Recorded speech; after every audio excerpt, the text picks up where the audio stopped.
সকালে ঘুম থেকে উঠেই সূর্য দেবতাকে প্রণাম করে আজকের দিনটি শুরু করলাম। সকাল সকাল ঘুম থেকে উঠেই দেখি রৌদ্রুর এত তাপ, মনে হচ্ছিল আকাশটা যেন নিচে নেমে গেছে। কি আর করি বলো, রৌদ্রুর জন্য তো বসে থাকলে হবে না, আমাকে আমার কাজ করতেই হবে। তাই ঝটপট করে কাজগুলো সেরে নিচ্ছি।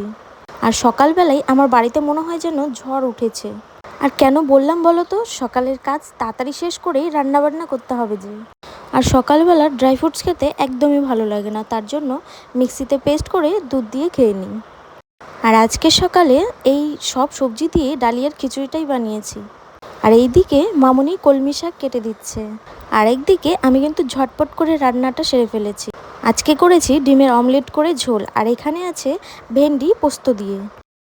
আর আজকে জানো তো, আমি কিন্তু কলমি শাকের ডাঁটাগুলোও ফেলিনি, সেগুলোকে চচ্চড়ির মতো করে রান্না করে নিয়েছি। আর সকাল সকাল আমাকে রান্না করতে হয়, তার কারণ বরমশাইকে খাবার দিয়ে দিতে হয়।